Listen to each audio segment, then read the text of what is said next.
Top news. RK நகர் தேர்தல் களத்தில் பன்னீர் தரப்பை பதறச் செய்யும் வகையில் பன்னீரின் அணிக்கு எதிராக இருக்கும் பிரச்சினைகளை தினகரன் தரப்பு கையில் எடுக்க ஆரம்பித்திருக்கிறது.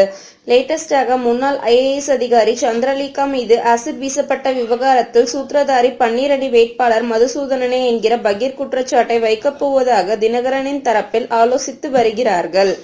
சந்திரலேகா மீது ஆசிட் வீசிய சுடலைமுத்து என்கிற சுர்லா என்பவரை இயக்கியதே மதுசூதனன் தான் என்று வெளிவந்த பழைய பத்திரிகை செய்திகளை துண்டு பிரச்சுரங்களாக அச்சிட்டு வீதி வீதியாக விநியோகிக்கவும் திட்டமிட்டுள்ளனர். மதுசூதனன் கைத்தறித்துறையில் அமைச்சராக இருந்தபோது அம்மாவை சிக்கலில் சிக்க வைக்க சுர்லாவை மும்பையிலிருந்து சென்னைக்கு அழைத்து வந்து ஆசிட் வீசிய சம்பவத்தின் பின்னணியில் இருப்பதே இவர்தான். இவருக்கா உங்கள் ஓட்டு என்கிற வாதத்தை முன்வைத்து பிரச்சாரம் செய்யவிருப்பதாக தினகரன் தரப்பு திட்டமிட்டுள்ளது.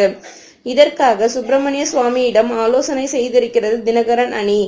அதிமுகவில் கட்சி பிளவு, உத்தரப்பு மோதல், தொண்டர்கள் சோர்வு என பல்வேறு பிரச்சனைகளில் சிக்கி தவிக்கும் நிலையில் இப்போது தினகரன் தரப்பு பன்னீர் அணி மீது வைக்கப் போகும் இந்த குற்றச்சாட்டால் திமுகவிற்கு சாதகமாக திரும்பிவிடாமல் இருக்கவும் கவனமாக கையாண்டு வருகிறது தினகரனின் அணி. இந்த விவகாரத்தில் சுப்பிரமணிய சுவாமியும் பல்வேறு ஐடியாக்களை அடிக்கடி தந்து வருகிறார். இதற்கு போட்டியாக களத்தில் இறங்க பன்னீர் அணியும் தயாராக வருகிறது. தினகரனுக்கு தேர்தல் பிரச்சாரம் செய்ய எந்த ஒரு ஸ்டார் பேச்சாளரும் இதுவரை களத்தில் இறங்கவில்லை. அம்மாவின் தொகுதிக்குள் பிரச்சாரம் செய்ய பயந்து கொண்டு பேச்சாளர் எவரும் வருவதில்லை என்று பேசி வருகிறது பன்னீர்செல்வத்தின் அணி. இதற்கு பதிலளிக்கும் விதமாக தினகரன் தரப்போ பன்னீர் அணியில் அமைச்சராக இருந்தவர்கள் தங்களது அதிகாரத்தை பயன்படுத்தி கணக்கு வழக்கில்லாமல் சேர்த்த பணம் எல்லோரிடமும் ஏராளமாக இருக்கிறது.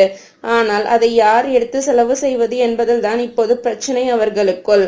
பன்னீர்செல்வம் நத்தம் விஸ்வநாதனை கை காட்ட அவர் மாஃபா பாண்டியராஜனை பக்கம் பார்வையை திருப்புகிறார்.